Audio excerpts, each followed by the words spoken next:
ಶ್ರೀ ಚನ್ನಕೇಶವ ಸ್ವಾಮಿ ದೇವಾಲಯ ಉತ್ತರ ಬೀದಿಯಲ್ಲಿ ಕಾಮದಹನ ವಸಂತಾಗಮನಕ್ಕೆ ಭಕ್ತರ ಸಂಭ್ರಮ. ಹೋಳಿ ಹಬ್ಬದ ಪ್ರಯುಕ್ತ ನಗರದ ಶ್ರೀ ಚನ್ನಕೇಶವ ಸ್ವಾಮಿ ದೇವಾಲಯದ ಉತ್ತರ ದಿಕ್ಕಿನ ರಸ್ತೆಯ ಕಾಮನಮೂಲೆಯಲ್ಲಿ ಕಾಮದಹನ ಕಾರ್ಯಕ್ರಮವು ಸಹಸ್ರಾರು ಭಕ್ತರ ಸಮ್ಮುಖದಲ್ಲಿ ವಿಜೃಂಭಣೆಯಿಂದ ಜರುಗಿತು. ಚಿರುಮನೆಯಿಂದ ಸಂಪ್ರದಾಯಬದ್ಧವಾಗಿ ಆರಂಭಗೊಂಡ ಈ ಆಚರಣೆ ಭಕ್ತಿಭಾವದ ವಾತಾವರಣದಲ್ಲಿ ನೆರವೇರಿತು.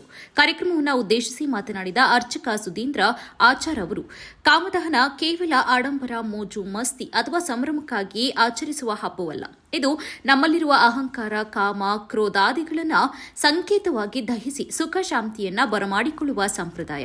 ವಸಂತ ಋತುವಿನ ಆಗಮನವನ್ನ ಸ್ವಾಗತಿಸುವ ಆಧ್ಯಾತ್ಮಿಕ ಹಬ್ಬವೇ ಕಾಮದಹನ ಎಂದು ತಿಳಿಸಿದರು.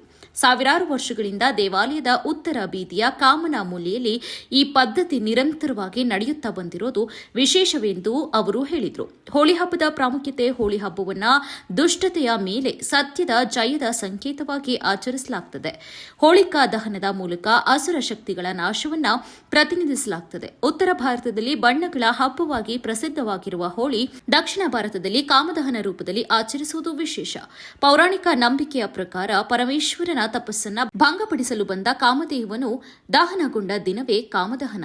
ಬಳಿಕ ವಸಂತ ಋತುವಿನ ಆಗಮನ ಹಾಗೂ ಪುನರುತ್ಥಾನಕ್ಕೆ ಈ ಹಬ್ಬ ಸಂಕೇತವಾಗಿದೆ. ಇವತ್ತಿಂದಲ್ಲ ಸುಮಾರು ಸಾವಿರಾರು ವರ್ಷಗಳಿಂದ ನಡ್ಕೊಂಡ್ಬಂದಂತ ಪದ್ಧತಿ. ಅದೇ ರೀತಿಯಾಗಿ ಕಾಮನ ಹುಣ್ಣಿಮೆ ದಿನ ಇಲ್ಲಿ ಕಾಮದಹನ. ಕಾಮ ಅಂದ್ರೆ ಏನಪ್ಪ ಅಂದ್ರೆ ಆಸೆ. ನಮ್ಮಲ್ಲಿಂದ ದುರಾಸೆಗಳನ್ನ ಸುಟ್ಟು ಒಳ್ಳೆ ಆಸೆಗಳನ್ನು ಸೃಷ್ಟಿಕೊಟ್ಟು ಸಮಾಜವನ್ನು ಉನ್ನತ ಮಾರ್ಗಕ್ಕೆ ತರುವಂತಹ ಒಂದು ಸಭೆ. ನಮ್ಮಲ್ಲಿ ಏನೇನು ಸುಟ್ಟು ಕೆಟ್ಟ ಗುಣಗಳಿರ್ತಾರೆ ಅದೆಲ್ಲ ಸುಟ್ಟು ಭಸ್ಮ ಮಾಡಬೇಕು.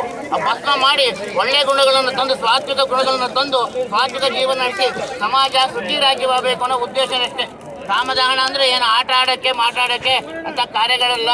ಇದು ನಮ್ಮಲ್ಲಿದ್ದ ಗುಣಗಳನ್ನು ನಾಶ ಮಾಡಬೇಕು ಅಂತೇಳಿ ಗಣ್ಯರ ಪರಿಸ್ಥಿತಿ. ಈ ಸಂದರ್ಭದಲ್ಲಿ ಕಾಮದಹನ ಸಮಿತಿಯ ಲಕ್ಷ್ಮೀಕಾಂತ್ ಚಾವುಡ, ಪಣೀಂದ್ರ, ಹಾಗೆ ಎಸ್ಬಿಐ ಮಂಜುನಾಥ್, ಕನ್ನಡ ಪ್ರೇಮಿ ತೀರ್ಥಂಕರ್, ಉದ್ಯಮಿ ಸಂತೋಷ್, ಸೌಮ್ಯಾನಂದ್, ಕಲಾವಿದ ರಾಮು, ಶ್ರೀ ರಾಘವೇಂದ್ರ ಯೋಗ ಶಿಬಿರದ ರಾಘವೇಂದ್ರ ಗುಪ್ತಾ, ಯೋಗೇಶ್, ವೃತ್ತ ನಿರೀಕ್ಷಕ ರೇವಣ್ಣ, ಪೊಲೀಸ್ ಸಿಬ್ಬಂದಿ ದೇವರಾಜ್ ಸೇರಿದಂತೆ ಹಲವರು ಉಪಸ್ಥಿತರಿದ್ದರು. ಕಾರ್ಯಕ್ರಮದ ನಿಮಿತ್ತ ಭಕ್ತರಿಗೆ ಪ್ರಸಾದ ವಿತರಣೆ ಮಾಡಲಾಗಿದ್ದು, ಭಕ್ತರು ಕುಟುಂಬ ಸಮೇತರಾಗಿ ಪಾಲ್ಗೊಂಡು ಹೋಳಿ ಹಬ್ಬದ ಸಂಭ್ರಮವನ್ನು ಆರಂಭಿಸಿದ್ರು, ಹಾಗೆಯೇ ಅನುಭವಿಸಿದ್ರು. ದೇವಾಲಯದ ಸುತ್ತಮುತ್ತ ಭಕ್ತಿ ಭಾವ, ಸಂಪ್ರದಾಯ ಹಾಗೂ ಸಂಸ್ಕೃತಿಯ ಸಂಗಮವಾಗಿ ಹಬ್ಬದ ಆಚರಣೆ ಗಮನ ಸೆಳೆಯಿತು.